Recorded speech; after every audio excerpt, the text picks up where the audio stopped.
جو سب سے بڑا مسئلہ ہے سوسائٹی کا وہ یہی ہے گھبراہٹ، بے چینی، بے قراری۔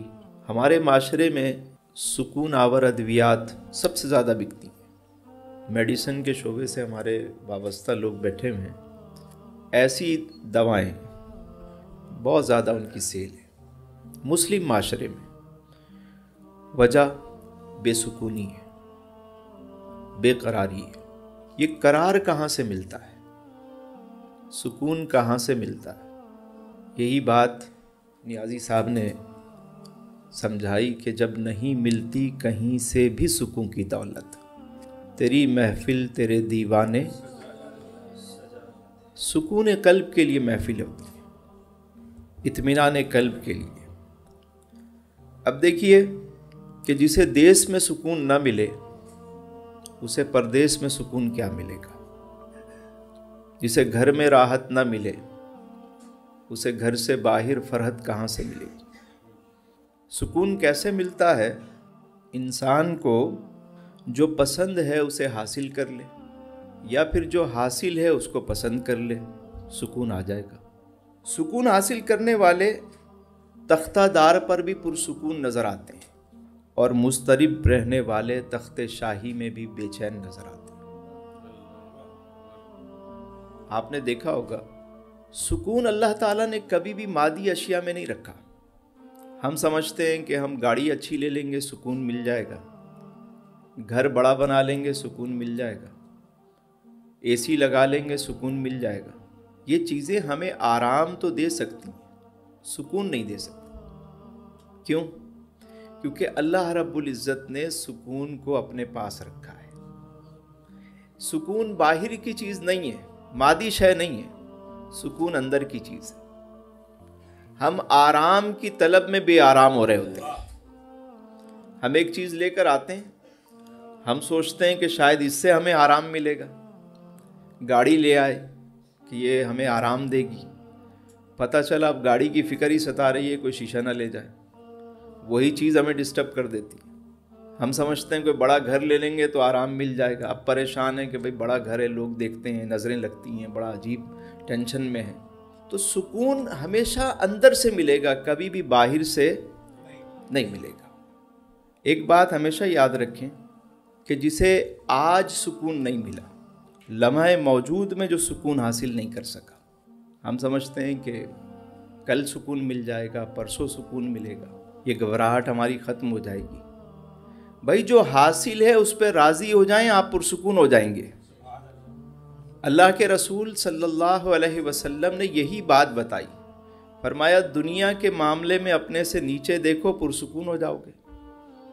ہم معاملہ دنیا کا ہو تو اوپر دیکھتے ہیں، ایسا ہے یا نہیں ہے ہمارے یہاں؟ اسی لیے یہ بے چینی ہوتی ہے، بے قراری ہوتی ہے، مقابلہ ہے۔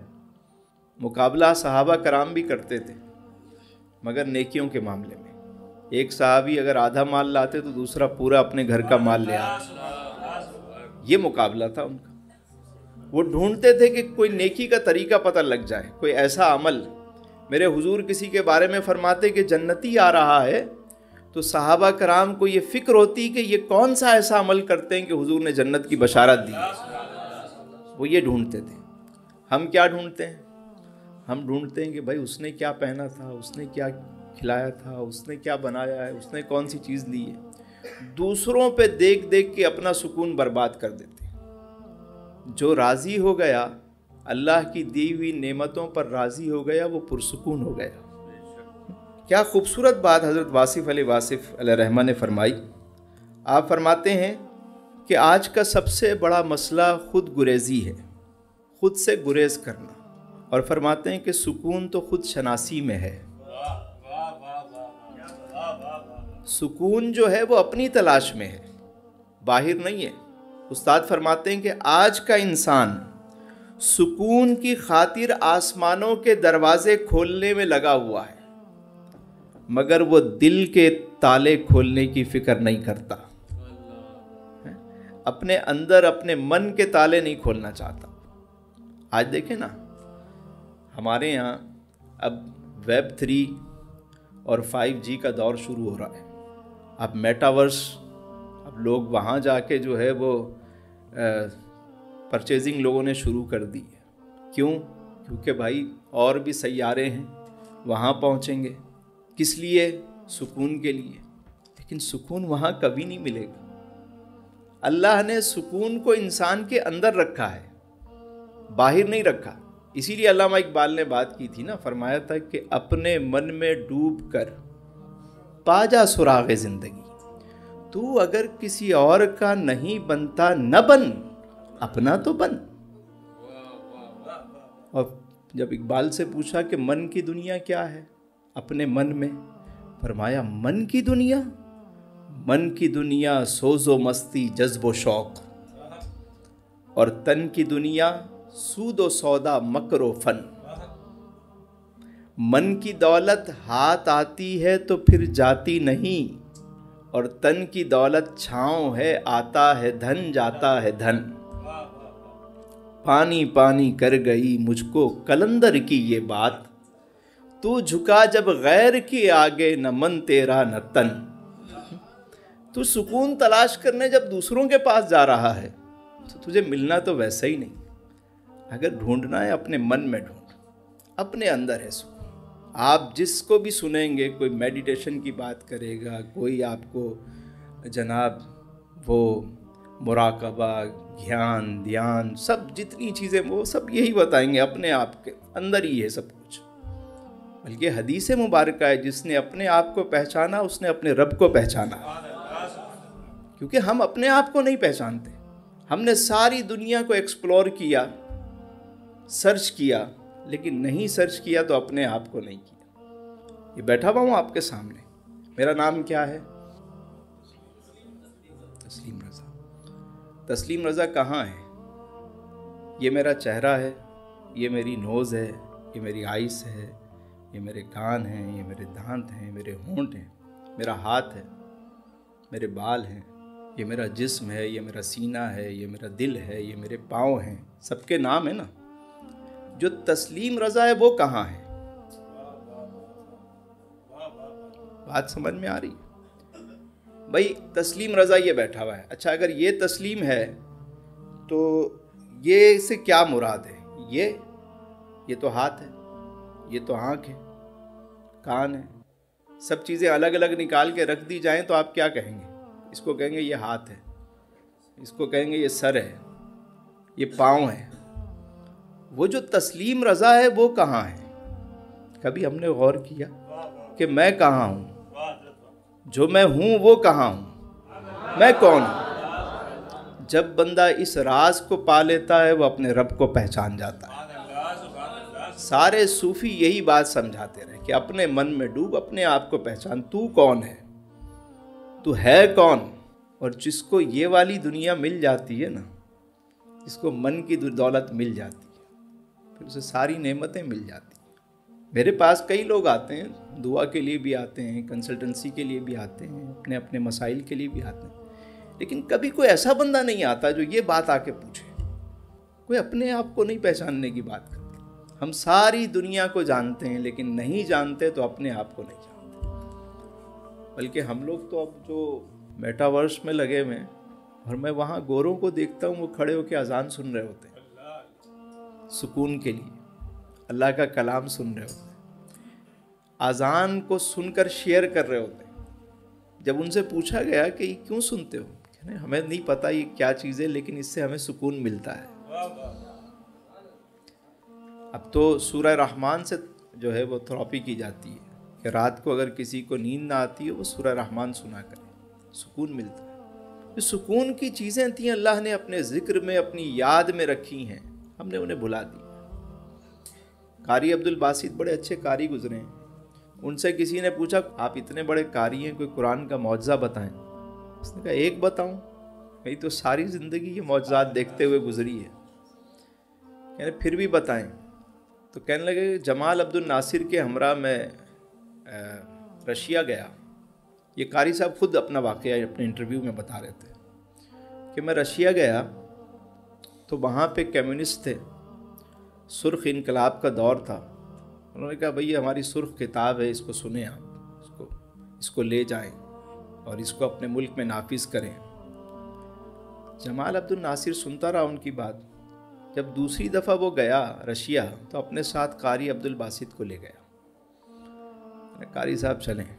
قاری صاحب کہتے ہیں میں حیران کہ رشیا میں کون سنے گا, کوئی مسلمان تو وہاں ایسے ہے نہیں, کمیونسٹ لوگ ہیں تو, اور سرخ انقلاب کا دور بھی چل رہا تھا. قاری صاحب کہتے ہیں جب میں وہاں گیا, جب گفتگو شروع ہوئی, میٹنگ ختم ہوئی, تو جمال عبد الناصر نے کہا کہ پہلے آپ نے اپنی کتاب کی بات کی تھی, آج ہم چاہتے ہیں کہ یہ ہمارے ساتھ آئے ہیں, یہ کچھ آپ کو سنانا چاہتے ہیں قرآن کریم سے.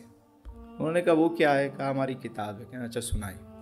قاری صاحب نے سورہ طٰہٰ تلاوت کی, سورہ طٰہٰ کی. وہ سورہ طٰہٰ جسے سن کر سیدنا فاروق اعظم جو برہنہ تلوار لے کر آ رہے تھے, انہوں نے سورہ طٰہٰ کی جب تلاوت سنی, پوچھا کہ وہ کون سی کتاب ہے جو تو پڑھتی ہے؟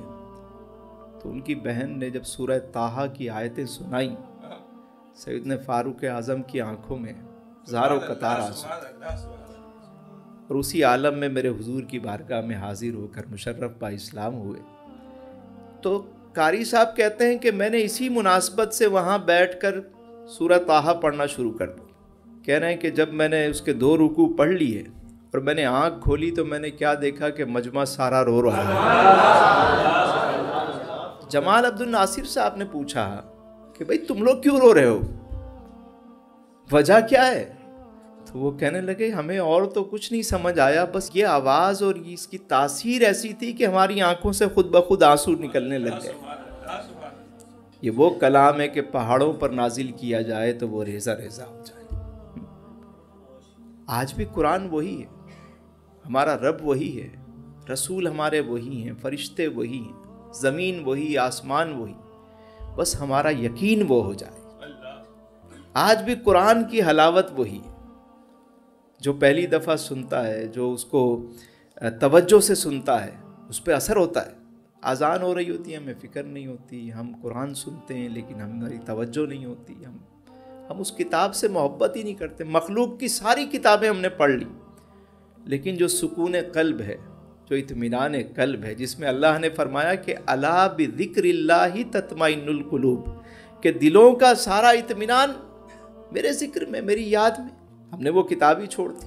بے چینی, بے قراری ہے, کبھی وہاں پہنچیں گے, کبھی ادھر سے تعویذ, کبھی وہاں سے کچھ, کبھی یار سب کچھ اندر ہے, آپ کے پاس ہے. وہ رب آپ کا شہ رگ سے قریب ہے. میں آپ کو ایک سکون حاصل کرنے کی ایک خوبصورت بات بتاؤں, وظیفہ دوں آپ کو, 41 دن کر کے دیکھیں, سکون ایسا آئے گا کہ پھر آپ لوگوں کو بتائیں گے کہ سکون کا فارمولا. 41 دن کریں. ہر طرح کی انزائٹی, ڈپریشن, اسٹریس, جو آپ کے مسائل ہیں, جو مشکلات ہیں, رکاوٹیں ہیں, چیزیں ہیں, آپ یہ عمل کر کے دیکھیں. جب رات کو فارغ ہوں سارے کاموں سے, سونے لگیں, تو اس وقت پہلے تو یہ دعا مانگیں کہ یا اللہ میں تیری رضا کے لیے سب کو معاف کرتا ہوں, تو بھی مجھے معاف کر دے.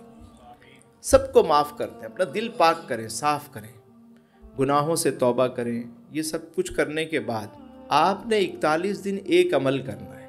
وہ یہ ہے کہ روزانہ اپنی کارگزاری جو ہے اپنے رب کو سنانی ہے.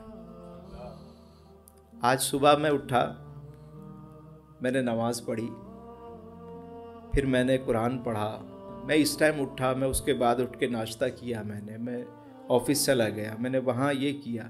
آج میں نے کسی کا دل دکھایا تھا, میرے مالک معاف کر دے.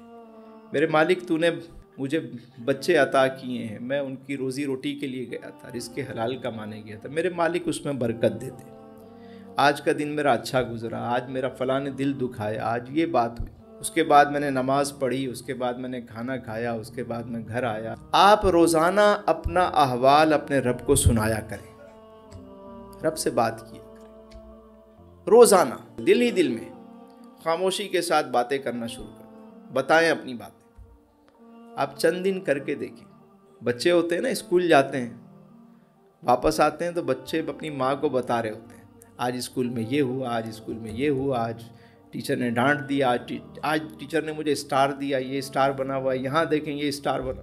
بتاتے نہیں, بس سارا حال سناتے. ماں سن رہی ہوتی ہے, اچھا. آہستہ آہستہ ماں کی بھی عادت ہو جاتی ہے سننے کی. کسی دن بچہ نہ سنائے تو وہ بھی بے چین ہوتی ہے کہ آج کیوں نہیں سنا رہا ہے. مالک سب جانتا ہے، ہر چیز سے باخبر ہے. اِنَّهُ عَلِيمٌ بِذَاتِ الصُّدُورِ، ہمارے دلوں میں جو وسوسہ پیدا ہوتا ہے وہ اس کو بھی جانتا ہے، لیکن وہ آپ سے سننا چاہتا ہے. آپ بتائیں میرے مالک یہ حال ہے میرا، تو کرم کر دے، میں نے یہ نیت کی ہے، مجھے کامیاب کر دے. میں آپ روزانہ بتاتے رہیں. کچھ دن گزریں گے کہ آپ دیکھیے گا آپ کی کیفیات، آپ کا تعلق اپنے مالک سے جڑنا شروع ہو جائے گا، اور یہ جو من کی دنیا ہے نا، اس سے آپ روشناس ہونا شروع ہو جائیں گے. یہ سب سے آسان طریقہ ہے. باقی میڈیٹیشن اور کئی اور فارمولے ہیں، لیکن یہ سب سے سہل ہے، سمپل. سوتے وقت اپنی ساری بات بتائیں، پھر آپ کو احساس ہوگا کہ یار آج کے دن میں نے کوئی ایک نیک کام بھی کیا یا نہیں کیا اللہ کی رضا کے لیے. آپ کو خود پتہ چلے گا کہ 24 گھنٹے میں نے کوئی ایسا عمل کیا بھی ہے یا نہیں کیا ہے. پھر آپ اپنے اندر خود چینجنگ لانا شروع کر دیں گے. روزانہ روزانہ روزانہ 41 دن گزریں گے نہیں کہ آپ کے اندر کی کیفیت بالکل تبدیل ہو جائے گی. کریں گے عمل انشاءاللہ. جس طرح ہمارا جسم بیمار ہوتا ہے نا، ہمیں پتہ لگ جاتا ہے.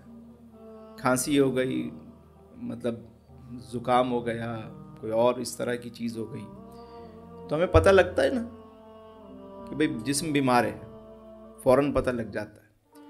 اسی طرح روح بھی بیمار ہو جاتی ہے، اور وہ روح کی بیماری ہمیں پتہ نہیں لگتی. ڈاکٹر کو بھی نہیں پتہ لگتی کہ روح بیمار ہے. وہ کہے گا اچھا یہ کھا لو، آپ جائیں گے میں پریشان ہوں، ڈسٹرب ہوں، وہ کہے گا اچھا یہ دوائی لے دے رہا ہوں میں آپ کو، یہ واک کیا کریں، یہ کریں، وہ کریں، آپ کو سمجھا دے گا. جب روح بیمار ہوتی ہے نا، تو اس کو پھر یہ والی دوائی ایلوپیتھک ہومیوپیتھک سے اس کو فائدہ نہیں ہوتا. اسے پھر روح بیمار ہو تو روحانی دوائی چاہیے ہوتی ہے. جب آپ یہاں آتے ہیں، درود شریف پڑھتے ہیں، اللہ کا ذکر کرتے ہیں، ہر ہفتے جب روح کو خوراک ملتی ہے، وہ آپ کو خود کہتی ہے چلو وہاں پہ. جو نماز پڑھنے والا شخص ہے، عادی ہے، جتنے وقت کی بھی وہ پڑھتا ہے، جب نماز کا ٹائم ہوگا وہ بے چین ہو جائے گا کہ چلو یار نماز پڑھوں. کوئی ایک وقت پڑھتا ہے، وہ اس کو ایک وقت کی یاد ستائے گی، کیونکہ روح کو اس وقت اس کی خوراک چاہیے ہوتی ہے. جب آہستہ آہستہ روح کو آپ تازہ کرتے آتے ہیں، اسے خوراک دیتے رہتے ہیں. جو 5 وقت کا نمازی ہے وہ 5 وقت نماز باقاعدگی سے پڑھتا ہے. جو تہجد گزار ہے اس کو تہجد میں بھی اس کی آنکھ کھل جاتی ہے. جو درود پڑھنے والا ہے اس کی زبان پہ ہر وقت درود رہے گا. قرآن پڑھنے والا قرآن کے ساتھ وابستہ ہو جاتا ہے. روح کو جو چیز آپ دیتے رہیں گے، لیکن اس کی عادت بننے میں کم از کم 40 دن لگتے ہیں. کتنے؟ 40 دن. کوئی بھی عمل کریں، جو جماعت سے 40 دن با جماعت نماز پڑھ لے، اس کی نماز ہی نہیں چھوٹے گی. پھر وہ چھوڑنا بھی چاہے تو نہیں چھوڑ پائے گا، کیونکہ پھر اس کی عادت بن جاتی ہے، اندر سے بے چینی شروع ہو جاتی ہے. تو روح کی تازگی ایسی ہی جگہوں سے ملتی ہے، اللہ کے ذکر سے ملتی ہے. ایک اور چیز وہ یہ کہ نفرت، کینہ، بغض، حسد، لالچ، جسم پرستی، اس میں سے کوئی بھی بیماری ہو، انتقام، یہ وہ تمام بیماریاں ہیں جس سے سکون قلب حاصل نہیں ہوتا.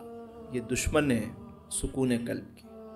یعنی اگر ایک بندہ چاہتا ہے کہ مجھے اندر کا سکون ملے، مجھے من کی دنیا سے وابستگی ہو، تو اسے پھر نفرت، کینہ، بغض، حسد، اناد، جسم پرستی اور اس طرح کی تمام چیزوں سے. یتیموں کا مال کھانے والا 1000 یتیم خانے بھی بنا دینا تو بھی اس کو سکون نہیں ملے گا. حرام کھانے والے کو سکون نہیں ملتا. سکون ہمیشہ اللہ کی یاد اور اللہ کے ذکر میں ہے. اپنے محسنوں سے وفا نہ کرنا. جو اپنے محسن سے وفا نہیں کرتا اسے بھی سکون نہیں ملتا. بلکہ کہنے دیجئے کہ جو محسن کائنات سے وفا نہ کرے اسے کیا سکون ملے. اللہ تعالیٰ آپ سب کو سکون قلب عطا فرمائے، آپ سب کو آسانیاں عطا فرمائے، اور آسانیاں تقسیم کرنے کا شرف عطا فرمائے.